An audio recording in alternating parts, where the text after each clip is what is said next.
Salary পাওয়ার পরে প্রত্যেকটা প্রবাসী ভাবে এবার একটু কিছু টাকা নিজের কাছে রেখে দেবো, বিপদ আপদের কথা বলা যায় না। সত্যি বলতে যখন স্যালারিটা হাতে পাই তখন সে আগে হিসাব নিকাশ করে, আমার সংসারে কয় টাকা খরচ, আমার ঋণ দেনা কত টাকা আছে, আর টোটাল আমাকে এখানে কত টাকা খরচ করতে হবে। সীমিত কিছু নিজের কাছে রাখে। বিশ্বাস করেন, সে চাইলেও ওই যে বিপদ আপদের জন্য যে কিছু টাকা নিজের অ্যাকাউন্টে রাখবে বা নিজের হাতে রাখবে, এই সাহসটুকু এই প্রবাসীদের হয় না। আর দেশের মানুষরা বলে, অনেক সময় বলে ফেলে তোর কাছে টাকা আছে, মাস শেষ 15 দিন এখনো বাকি, হঠাৎ করে ফোন দিয়ে কয় এই মাসে জরুরি ভাবে কিছু টাকা পাঠাবি।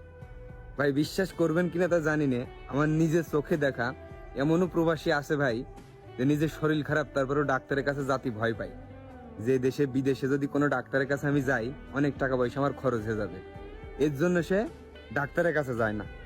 আর এই প্রবাসী আসলে শুধুমাত্র পরিবারকে ভালো রাখার জন্য আসলে নিজে নিজে কষ্ট করে প্রবাসের মাটিতে।